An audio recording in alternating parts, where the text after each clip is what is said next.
Now we're dealing with Al-Imam al-Zuhri to clarify to you what al-Bukhari did.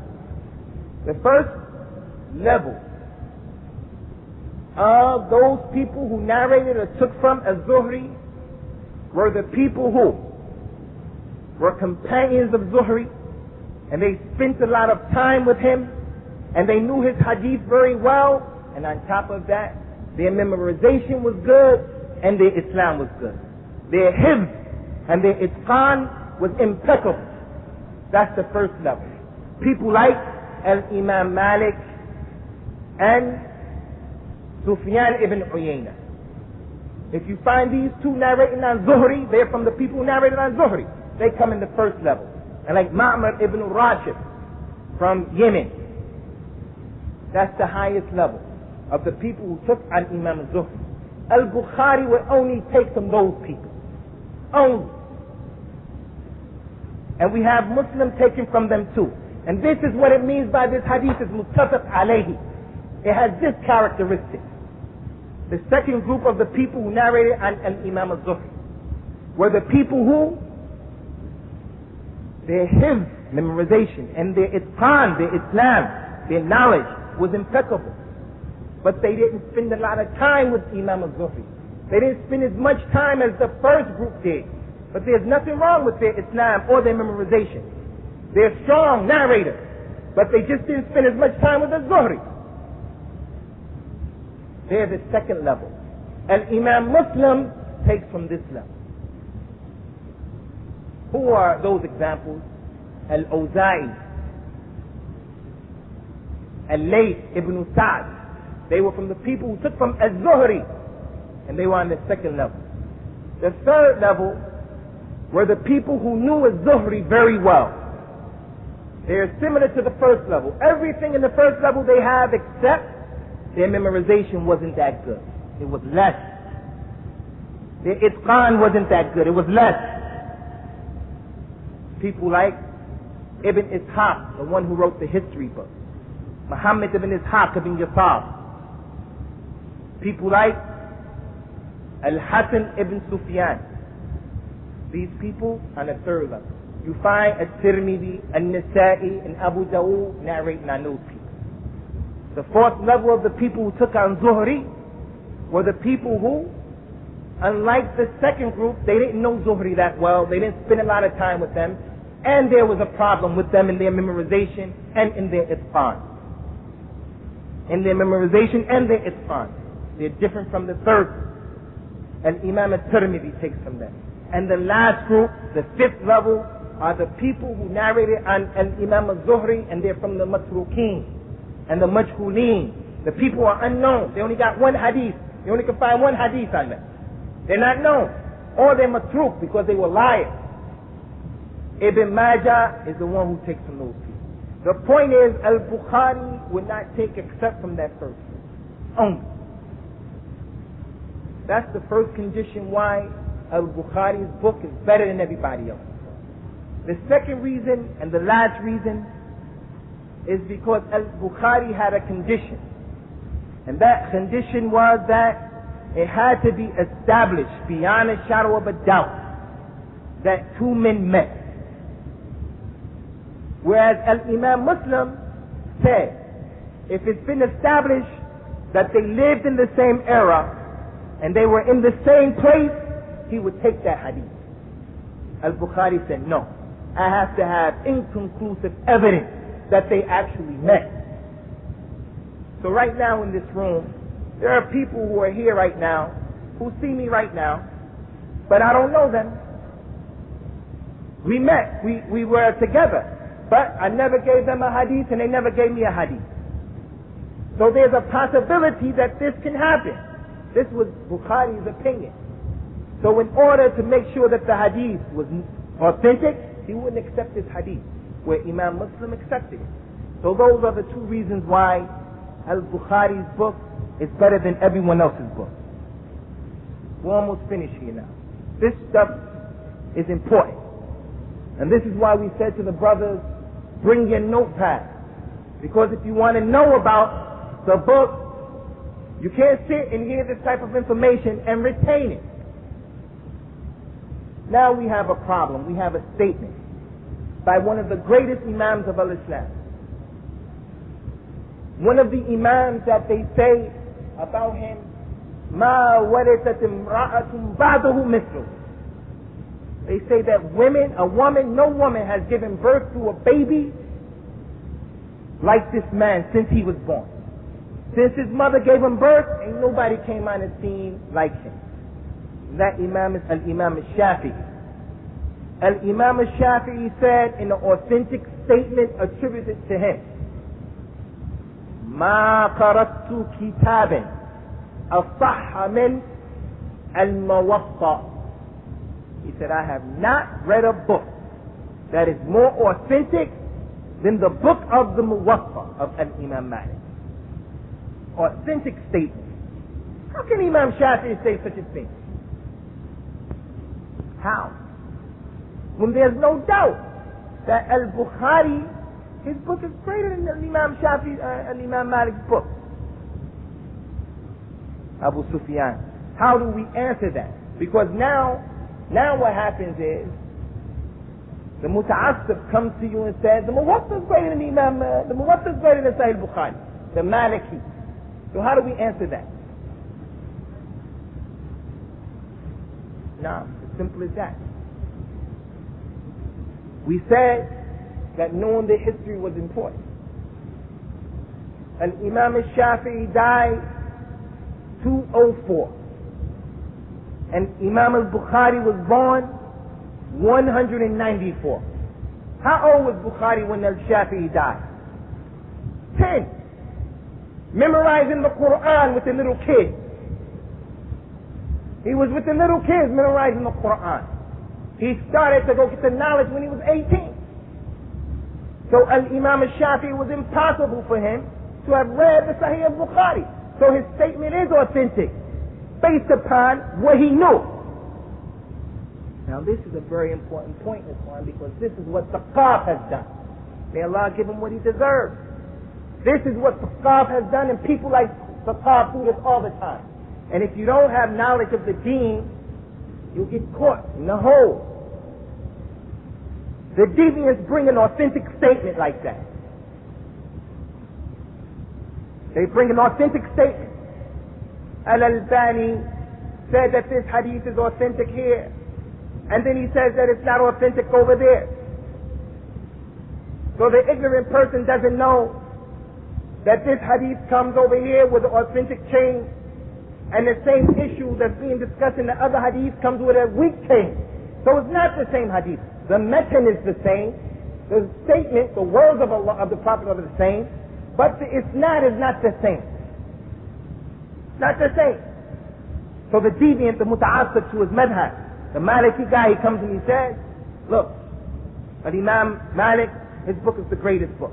Look what Al-Imam Shafi'i said. It's an authentic statement. What do you want to say after that? We say, yeah, that's true, based upon Al-Imam Shafi'i's knowledge. But my argument, or my hujjah is, after Al-Imam al-Bukhari presented his book, we have no doubt about the fact that Bukhari's book is greater than Imam Shafi'i, Imam Malik's book. Rahimahumullah, Qulu Ameen. Now we have another problem.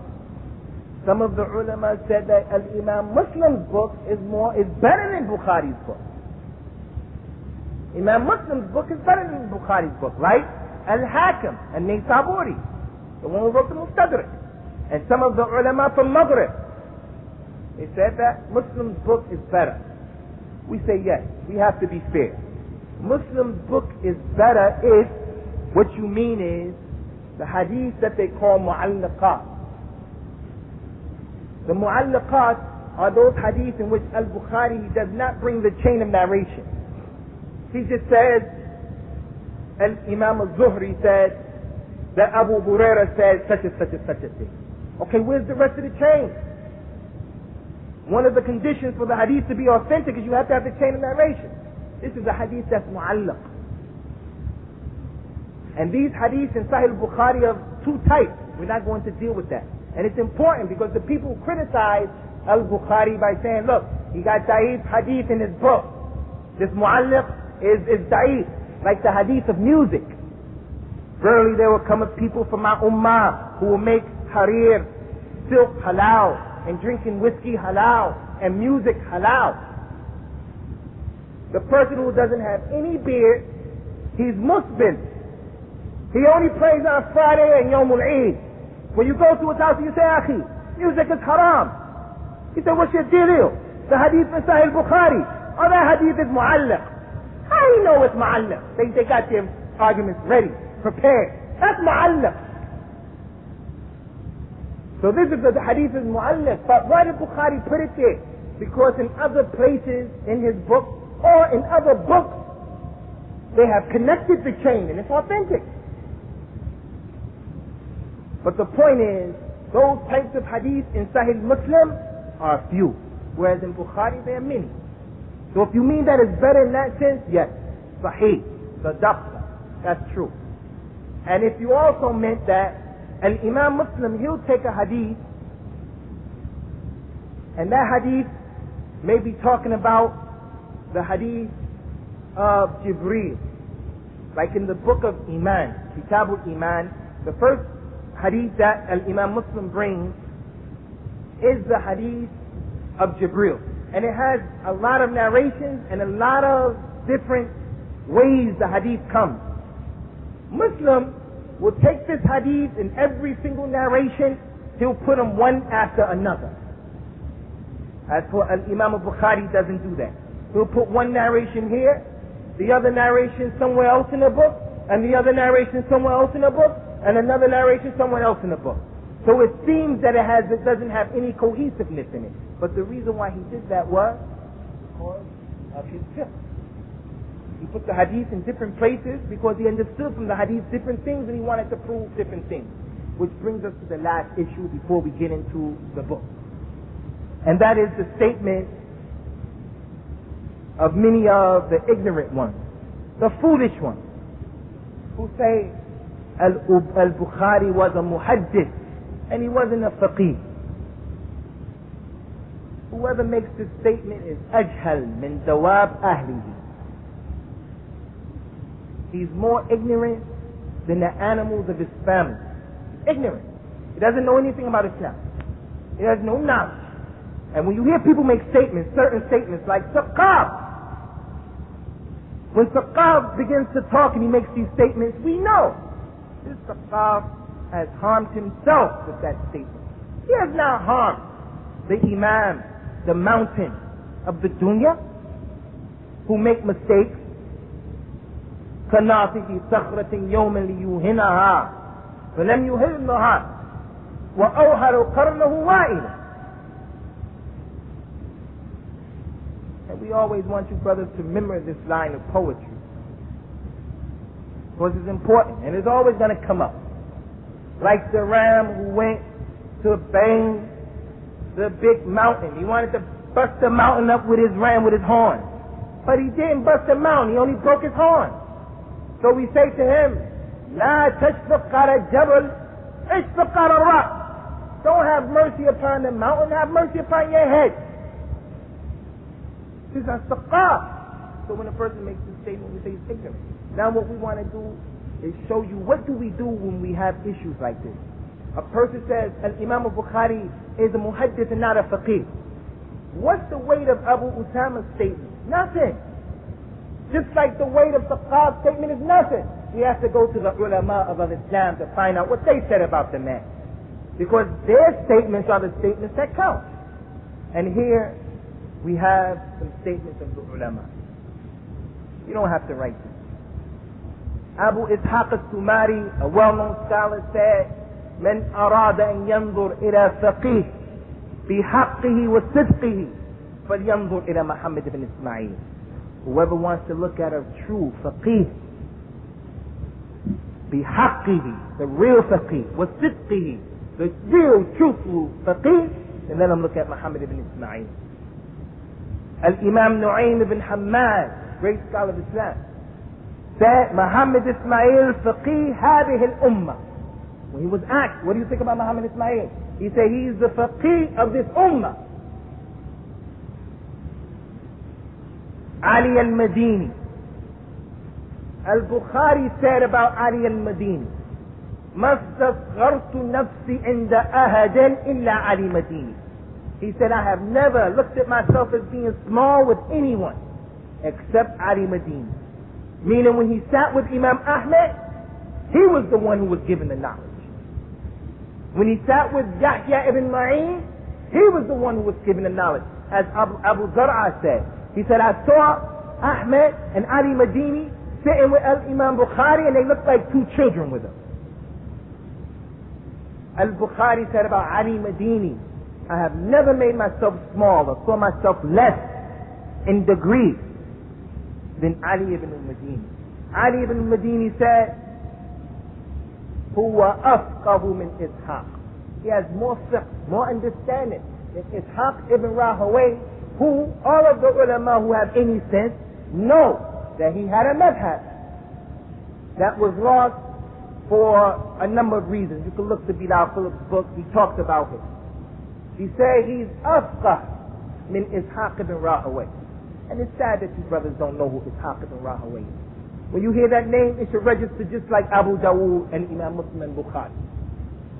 Wallahi. But English. And I say to you brothers again, as long as you don't know Arabic, you'll forever be locked out. You'll forever be locked out and dependent upon other people to translate for you or to explain for you. So we say to you, not only come to this class, but go to where people are teaching Arabic, even if it's alif, ba, ta. Every journey begins with one step. Before you know it, you'll be reading the Qur'an. And you never know what Allah subhanahu wa ta'ala has in store for you for tomorrow. Maybe He'll bless you with a woman from Saudi Arabia. You may marry her. You may marry an Arab woman. Help your tongue. Allahu A'lam. But the point is, try to learn Arabic so that you can deal with these books. Muhammad ibn Bashar said, هذا أفقه خلق الله في زماننا. When he was asked about Al-Bukhari, he said, this is the most knowledgeable fiqh, has the most fiqh in our time. Abu Hatim al-Razi said, Muhammad Ismail أعلم من دخل العراق. He's the most knowledgeable of the people who entered into Iraq. Abu Hatim was in Iraq. So when the people used to come to him, out of all the people who came, included Muslims, Imam Ahmed, Ali Madini, he said he was the most knowledgeable who entered Iraq. And lastly, Al-Imam Ibn Hajar Al-Asqalani said about him in his book Taqrib al-Tahdib, where he talks about the men who have narrations in the 6th book. He says, Muhammad ibn Ismail is the Imam of the Dunya wa Faqih al-Hadith. He's the Imam of the Dunya and the Faqih of the Hadith, the one who understands the Hadith. After that, Ikhwan, how much time do we have? Huh? 10 minutes. Should we take this first hadith? Or should we leave it for next week? Inshallah. Huh? Leave it for next week. Please. Inshallah. Even if there are any questions that the people have, I think we should read the hadith. Let's leave it for next week. No, I think we should read the hadith. We should read the hadith and then we're going to ask questions. Abu Sufyan is the first person. Turn your books to the first page, to the first hadith of the Kitab of the Revelation, Kitab al-Wahi, how the revelation begins. The first chapter, how the revelation begins.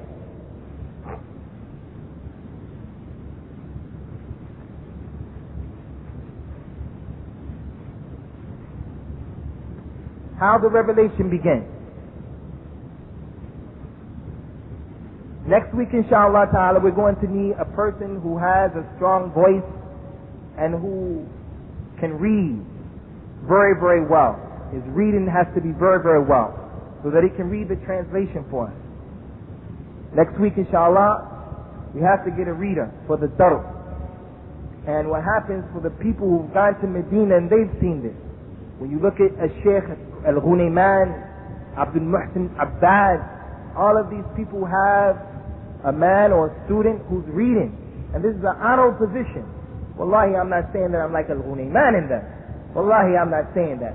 But in terms of this darb, which is blessed, because the Prophet ﷺ said, مَجْتَمَعَ قَوْمٌ فِي بَيْتٍ مِّن بُيُوتِ اللَّهِ يَتْلُونَ كِتَابَ اللَّهِ وَيَتَدَارَسُونَهُ فِي مَا بَيْنَهُمْ إِلَّا نَزَلَتْ عَلَيْهِمُ السَّكِينَةُ وَغَشَّتْهُمُ الرَّحْمَةُ وَحَفَّتْهُمُ الْمَلَائِكَةُ وَذَكَرَهُمُ اللَّهُ فِي مَنْ عِنْدَهُ. They are not a group of people who come together in one of the houses of Allah, the masjid, and they read the book of Allah and they study it, except that the malaika come down, except that the sakina descends upon them, and the rahmah of Allah subhanahu wa ta'ala engulfs them, and the angels come down with them, and Allah subhanahu wa ta'ala mentions them with those who are with him, meaning the other angels. So now, no doubt, this is a blessed majlis. So we're going to need that person to read, and not to make any mistakes in his reading, and also he should read the text before coming here.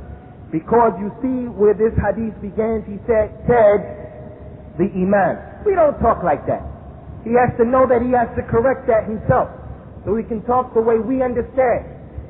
Where the Sheikh Muhsin Khan, Habibullah, made the English where it's not readable or understandable, the reader of the darb fixes it up and reads it in the way that we understand. We do not want, how far thou art thou. We don't want that type of language. He has some of that in this book. Al-Imam al-Bukhari said, Bismillah ar-Rahman ar-Rahim, Kitab Badr al-Wahyi. قال الإمام البخاري رحمه الله تعالى حدثنا الحميدي عبد الله ابن الزبير قال حدثنا سفيان, and he's Sufyan ibn Uyayna. A lot of times you'll find in the narration of Al-Bukhari that he'll just say Sufyan. And there are two famous Sufyans. Who are they? Sufyan al-Thawri and Sufyan ibn Uyayna. Whenever Al-Bukhari just says Sufyan, most of the time it's Sufyan ibn Uyayna. But sometimes it's not. And there's some tips concerning that, and we'll deal with that later. He said, حدثنا سفيان قال حدثنا يحيى ابن سعيد الأنصاري قال أخبرني محمد بن إبراهيم التيمي أنه سمع ألقم ابن وقاص الليثي يقول إني سمعت عمر بن الخطاب رضي الله تعالى عنه وهو على منبر يقول إني سمعت رسول الله صلى الله عليه وعلى آله وسلم يقول إنما الأعمال بالنيات وإنما لكل امرئ ما نوى فمن كانت هجرته إلى الله ورسوله فهجرته إلى الله ورسوله ومن كانت هجرته للدنيا يصيبها أو امرأة ينكحها فهجرته إلى ما هاجر إليه. On the authority of Umar ibn al-Khattab, he said while he was on the minbar, verily I heard the Prophet sallallahu alaihi wasallam say, whoever made hijrah for Allah and His Messenger, he said, verily the deeds will be judged by their intention, and every person will get that which he intended. And whoever intended to make hijrah for Allah and His Messenger, then his hijrah is for Allah and His Messenger. And whoever intended to make hijrah for some woman to marry, or whoever intended to make hijrah for Allah and His Messenger, his hijrah is for Allah and His Messenger.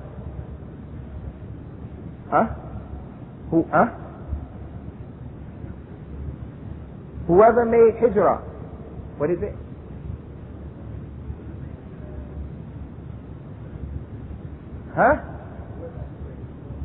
Whoever immigrated, made hijrah for worldly benefit, or for a woman, he will get, his hijrah is for that which he made hijrah for. What we'll do next week, inshallah, is we'll talk about who Umar ibn Khattab was very briefly when he died. That's all, very briefly, because he's well known.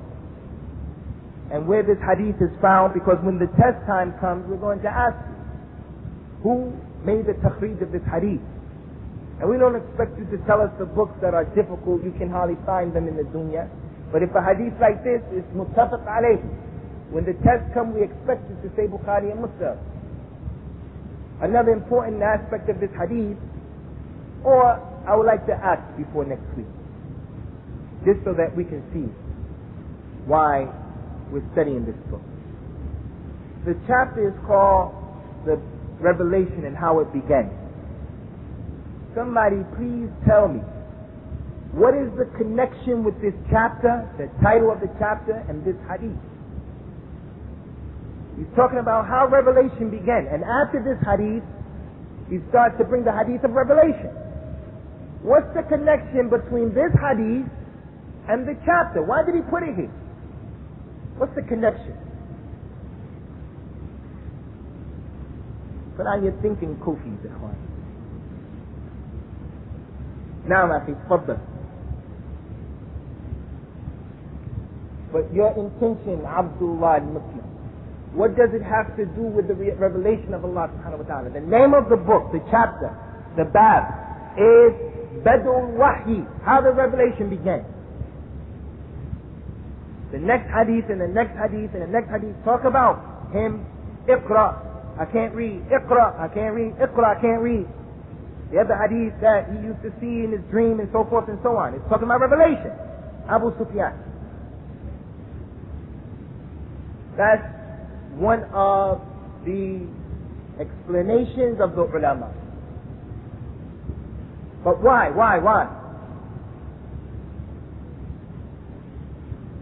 For the sisters? La. Why? He said that it takes the place. He said the reason why Imam al-Bukhari put this hadith in this place is because he wants it to take the place of khutbah al-haja. Why? That's J, Abu Sufyan, mashallah. That's one of the explanations. That's a talib al-ilm. Now, Ya Ikhwan, read the hadith. Naam, that's true, but that's not the reason why. Naam. Even though that is the statement of Ali Madini, who said, when he talked about the virtues of this hadith, anyone who writes a book, on the beginning of each bab, he should put this hadith. Each chapter, this hadith should come. Faddal.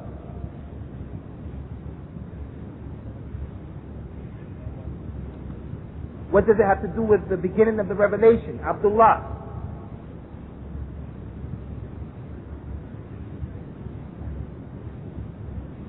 Anyone else want to try? Abu Ruqayya, barakallahu fiqh. The reason why is the connection to what Abu Sufyan said. Alqama Ibn Waqqas, the tabi'i in the hadith, said, I heard Umar say while he was on the minbar, I heard the Prophet say, verily the deeds will be judged by the intention. So Umar used it in the khutbah. So the ulama say, if it was good enough for Umar to use it, then it's probably taking the place of khutbah al-haja. That's one reason. I don't see that as being the reason. Anyone else have another suggestion as to why the connection between this hadith and the name of the chapter?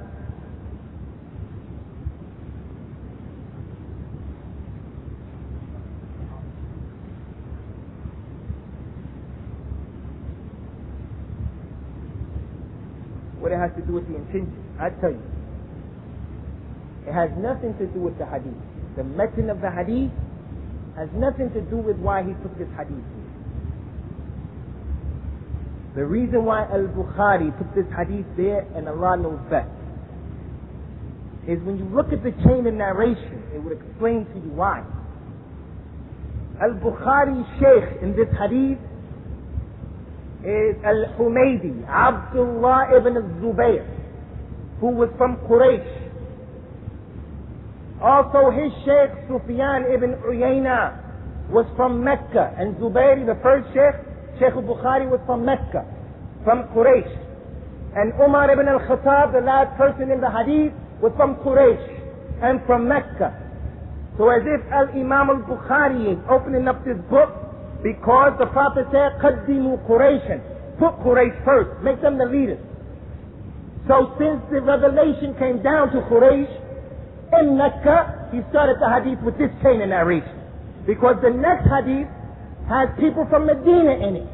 Al-Imam Malik and so forth and so on. And this is why we need somebody to sit to explain to you about Sahih Bukhari. Now we're going to take the questions, inshallah, tabarak wa ta'ala, and we're going to have a quiz next week at the beginning of the class. So I see a lot of shaved heads shining in the light, sitting up straight. Next week, we don't want them down here like this. Fadl Abu Sufyan.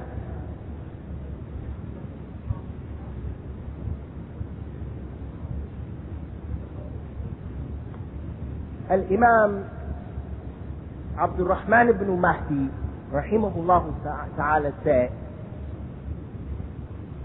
the question is a very good question, a question of a talib al-ilm. He said that you said Al-Imam Ahmed was a student of Al-Imam al-Bukhari. I thought it was the other way around. Al-Bukhari was a student of Imam Ahmed. Al-Imam Abdul Rahman ibn Mahdi said in a famous statement of his that we need to take so that we can get this jealousy out of our heart towards people. He said, لا يكون الرجل إماما يقتدي به. لا يكون الرجل إماما يقتدى به حتى يأخذ من فوقه ومن مثله ومن دونه. A man will not be an imam who can be followed, and your deen can be taken from him until he has taken his knowledge from the one who was above him, and the one who was like him in knowledge, and the one who was below him in knowledge. So Imam Bukhari and Imam Ahmed took from one another. And Imam al-Bukhari taught Imam Ahmed a lot about the ilm of the hadith.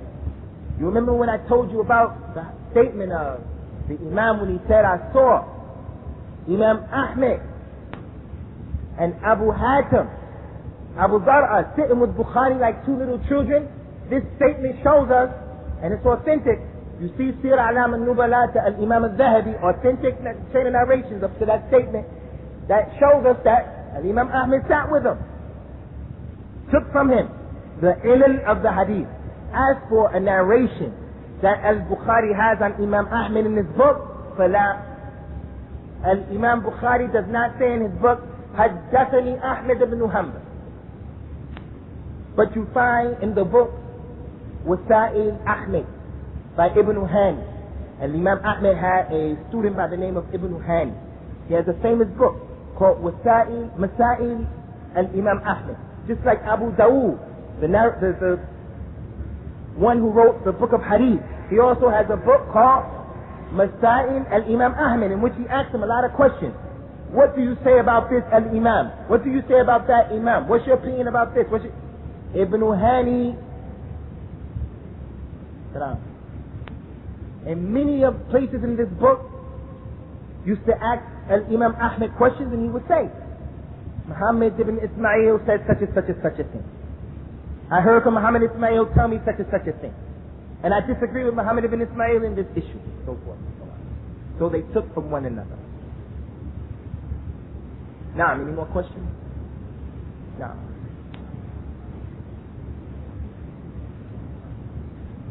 Al-Waqidi is da'if. Another very important thing about Al-Imam Al-Waqidi and about Al-Imam Al-Bukhari. Al-Imam Al-Waqidi is very, very famous. He's like Ibn Ishaq. He wrote also about the Maghazi and the wars. But he's da'if in hadith. Concerning this statement da'if, check out the Salafiyya of Al-Imam Al-Bukhari. He said, منذ أن أقلت أن الغيبة حرام ما اغتبت أحدا. He said, ever since I knew that ghiba was haram, I never made ghiba about anybody. This is a very important issue. How could that be? When Al-Imam Al-Ahmed, Imam Al-Bukhari was a person who had to talk about men. Say this is weak, he's weak, He's this, he's that. Some of the ulama of hadith used to say, Ta'al, لِنَخْتَابِ النَّاسِ سَاعَةً. Come, let us bite the flesh of the people. Meaning, come sit with me and let's talk about the men of hadith. So this man would say, oh, so-and-so is a kazzab. So-and-so is da'if. So-and-so is mudallis. So-and-so is this, so-and-so is that. So it's not ghiba. Because we have too many examples from the sunnah where the Prophet ﷺ said about people saying, Fatima bint Qais, Abu Jahl, Abu Sufyan wanted to marry her. The Prophet ﷺ said, as for Abu Sufyan, for whom sa'luh, no money, ain't got no money. And as for Abu Jahl, la yada'a asahu min atiqihi, he doesn't put his thing off his shoulder. Because al-ghiba is not ghiba in 6 things.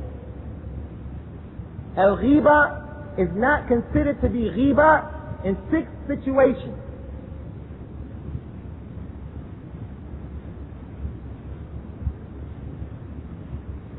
The first thing is that a person who wants to make the ta'rif, if you want to tell about someone, and there's a brother who limps, and you're trying to explain who he is, so you call him Crip, or you call him an Aswad, or an A'war, one eye, or Bakti, or big head. This is not ghiba if you don't mean to take him down, and if you say it to other people. But if he dislikes it, you shouldn't say it. But a ta'rif is Arabic word. A ta'rif, when you want to let somebody know. That's why we have al-A'mash, al-Ahwal. We have a lot of ulama whose names are like this.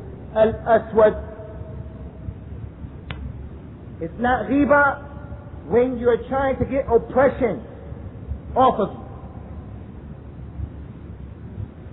Someone took your money, you go to the qadi and you say, he stole my money. The one who stole your money, the thief, can't say, oh, you made ghiba of me. You told the qadi something I didn't like you to say in my absence. The third thing is when you want a fatwa. The brother goes to the sheikh and he says, oh sheikh,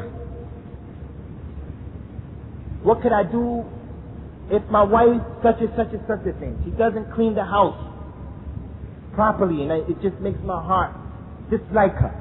She doesn't like anyone hearing that. So when you want a fatwa. The fourth thing is when you're trying to get help to get rid of a munkar. So over here a Muslim brother got beat up and I come by another Muslim brother. And I come here and I say, oh Ikhwan, brother so-and-so beat so-and-so up. Let's go order with that which is right and prevent that which is evil. The brother who did the beating up can't say, Abu Usamah, you went and you told him something I didn't want them to know. How many is that?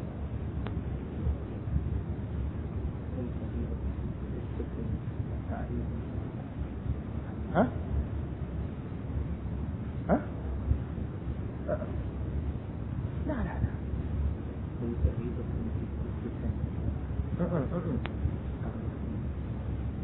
Oh, when you're warning against someone, you're saying, so-and-so used to be on the tariqat al-salafiyah, but now he's Maturidi. He went to Birmingham, and he went astray. When you go to Birmingham, stay away from him. Stay away from him. It's not ghiba to warn someone of someone else. Now, sister, as your wali, you shouldn't marry that brother, because that brother did such and such and such a thing. That brother, we know this about him. You shouldn't go in business with that brother, because he steals your money. That's 5, huh? One more.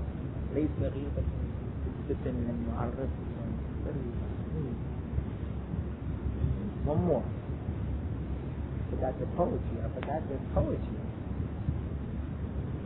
We'll think about that one more and we'll bring it next week. But the point that we wanted to make, and we're going to end with this point and one more point, inshallah ta'ala, and that is, Imam al-Bukhari was a man who had to give rulings on people. He had to say this person was weak. You will never find Imam al-Bukhari like, Ibn Hibban. The people say Ibn Hibban was from the Mutasahilin. He was from the easy people. Nah, Ibn Hibban was from the Mutashaddidin. When he used to talk about people, he used to say, so-and-so don't know what's coming out of his mouth. So-and-so is haram to take a hadith from him. So-and-so was a Dajjal from the Dajjajila. This is how Ibn Hibban used to talk about people. Al-Bukhari, la. Al-Bukhari used to say, the worst thing he used to say was, fihi nazar. If Al-Bukhari says about a person, fihi nazar, you know he's bad. And fihi nazar only means, in his situation is something. That's the worst he would say about somebody. He wouldn't say, because he knew, he didn't want to make ghiba of people. Even though he was in a situation where he could have said so-and-so is a kadab, is a wadda, is a shaitan, is a jinn. You find these types of descriptions being given by the ulama of Islam.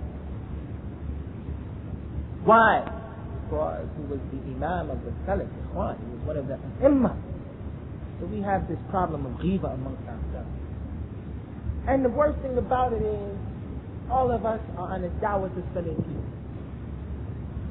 Why you look at your brother as an enemy to you? You make ghiba of your brother who's on the same da'wah. There's a problem, go to the brother yourself. Don't go to someone else. Go to the brother yourself and talk to the brother. But to change people's opinions and to lie. The last point that we want to make about this book, about this hadith is, this first hadith is hadith al-ahad. It's a hadith al-ahad, another treasure. Hadith al-ahad. You won't find another Sahaba narrating this hadith other than Umar ibn al-Khattab. After the man in the chain of narration whose name is Yahya ibn Sa'id al-Ansari, up until that point, there's only one person. Alqamah is the only tabi'i who took this hadith. Muhammad ibn Ibrahim al-Taymi is the only atba' tabi'i. And then Yahya ibn Sa'id, many people took it from him. 250 people, it goes out, it spreads out. So it's hadith al-ahad. Why did Al-Bukhari put this hadith here first? Because he started his hadith, his book with hadith al-ahad, and he ended his book with hadith al-ahad. To show the people, al-hadith al-ahad is an argument in al-Islam. He started it with it, and he ended his book with it. To show the people, hey, this is from al-Islam. How are you going to reject this thing? So, who's going to say the dua of the majlis, inshallah? Who's going to say it today? Who's going to say the dua of the majlis so we can finish here?